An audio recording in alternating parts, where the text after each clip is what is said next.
Quite a lot in preparing for the 2015 elections. We know what we did right and how to strengthen them. We know what we did wrong and how to correct and to ensure that we don't repeat those mistakes. We've also been going on election observation missions in some countries, either on our own as a commission, or sometimes we are actually put in either AU or ECOWAS or Commonwealth observer missions. And we've benefited tremendously from those observations in terms of learning good practices from other countries. I just told you about the simple thing we learned from Ghana, about how we can improve our own statistical compilation, to know how many women have been accredited and so on and so forth. We've learned quite a lot from many other countries. And we've factored this. Now we have a strategic plan. We have the organized INEC. We have actually restructured INEC. Now we have an organogram that is more efficient and slimmer and trimmer than it was before. We have removed duplication of responsibilities either by officers or by departments and units, and we are doing what we call placing square pegs in square holes, in terms of the training and the qualifications of our staff in terms of doing specific responsibilities in INEC. And we have been improving our engagement with political parties. They are a key stakeholder in the electioneering process, and regrettably, their role leaves much to be desired in the Nigerian context, and by working together we believe that we can resolve a number of the outstanding challenges. And we've been doing this, and beginning from this year, we've been meeting each quarter with political parties. We plan an agenda, we meet with them, we discuss those issues, and we develop mutual trust and confidence in that regard. And it's something that we also plan to do for all the other stakeholders within the civil society organizations, as well as other stakeholders that can add value to the electioneering process. So I want to assure you that from what we have done in terms of lessons learned, in terms of strategic planning, in terms of the reorganization and restructuring of INEC, we are adequately prepared to do a much, much better election in 2015 than we have done in 2011. But we have also always said that the success of an election is not predicated on what INEC alone does. It is predicated on the combined effort of all stakeholders in the electioneering process. So we keep calling on all stakeholders to join hands with us, to partner with us, so that together we can keep on improving the electoral process. We are committed to this, we will continue to do it, and I assure you that 2015 will be remarkably much, much better. And there are many innovations we are introducing. For example, that clearly, procedurally will make 2015 better. You talked about the permanent voters card, for example. The Constitution and the Electoral Act requires that after registration, INEC should give a permanent voters card. So we are working hard to meet that requirement. But in meeting that requirement, we decided to be innovative, to ensure that the permanent voters card will be used during the verification and accreditation, such that the fraudulent activities that take place on election day through verification would also be things of the past. So the permanent voters card we are issuing is a card that actually has contactless chip. It's what is called a contactless card.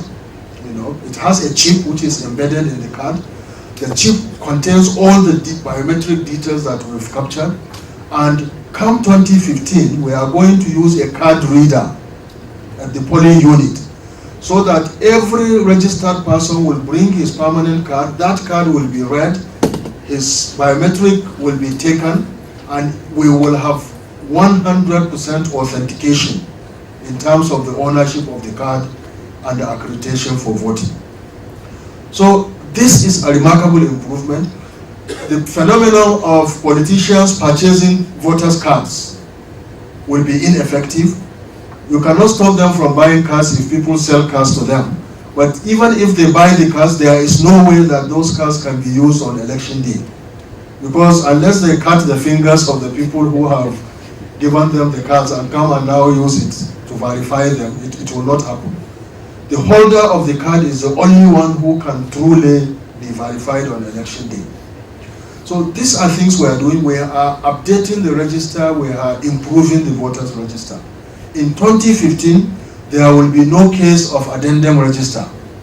In fact, from the Anambra election, that is why now we have rolled out a program. As I speak with you, we have people in the field that are trying to clean up our register and database in Anambra State. Then we will do the continuous voter register and update it. And in areas, we know some areas in Anambra State where the registration was not effective, where we have to redo it again, we are going to do it. So by the time we produce the Anambra register, there is no question of anybody who has been registered not being on the register. And the question of an addendum register, therefore, will be things of the past. And certainly by 2015, nationwide, that will be a thing of the past. There will be no addendum register in the elections that we do. So we have done quite a lot, and we will continue to do quite a lot. What requires is massive voter education and public enlightenment. It's a costly undertaking, and it's something that is not only INEC that will do it. Political parties have to do it, civil society organizations have to do it, organizations such as yours have to do it. We can partner with you, but there is no way we can get all the funding that is required for that kind of undertaking.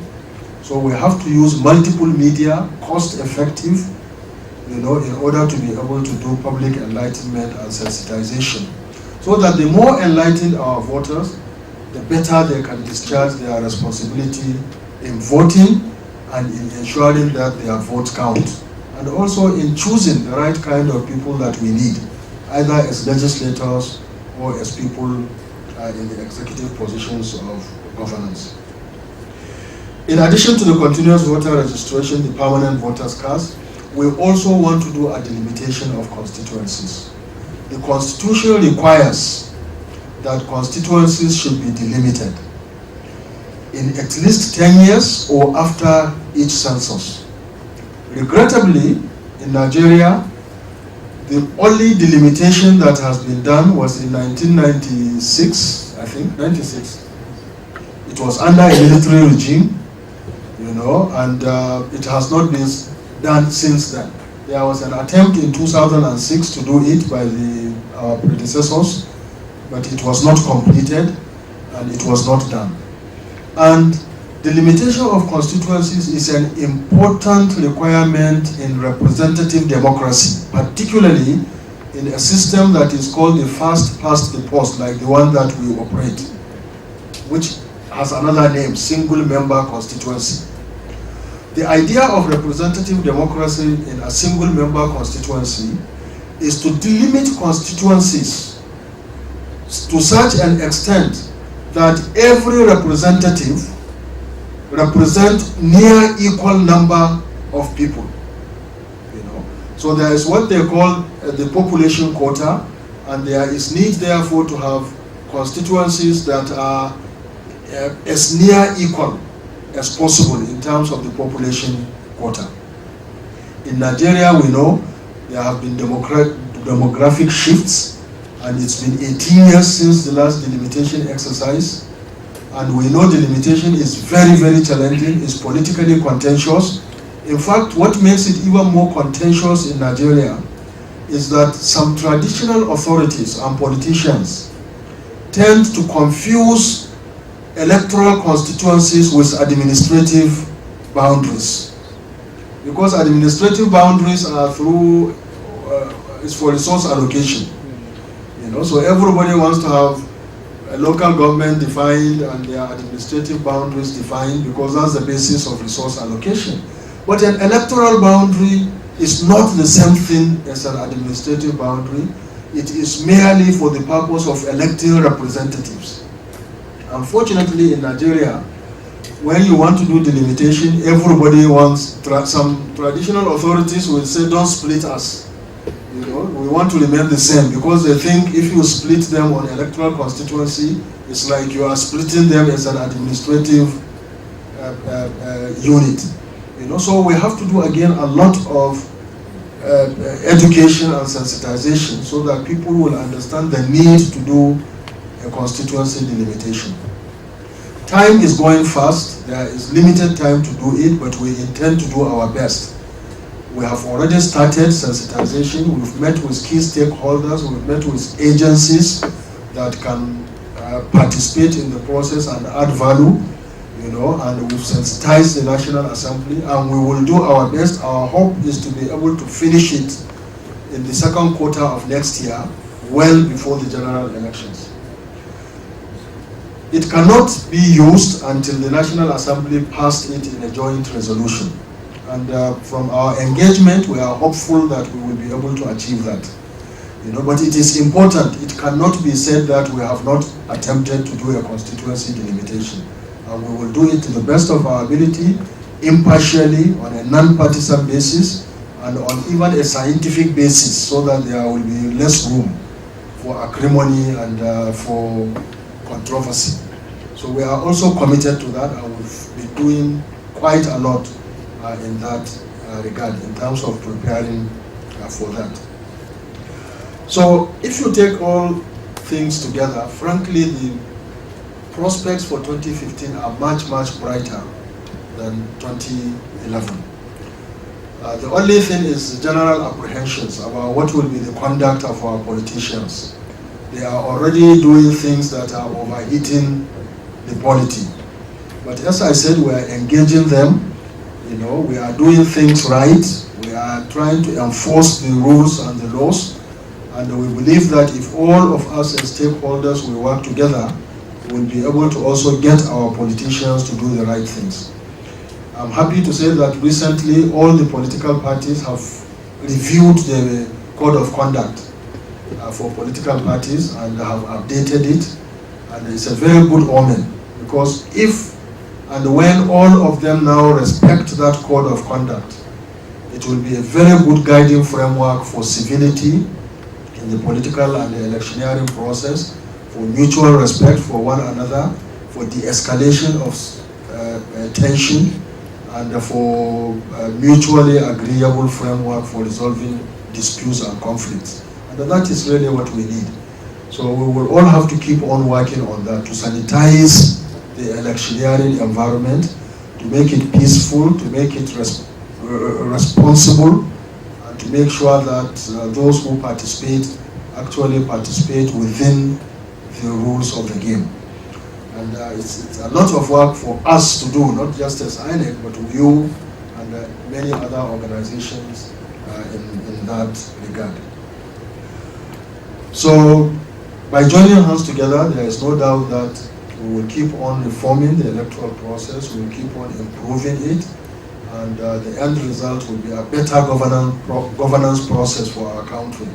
A governance process that is responsible and that is responsive to the needs and the aspirations of the Nigerian people. That's all really we need, and that's what we need to keep on working together. So continue to develop a framework for greater and more periodic consultations and interactions and working together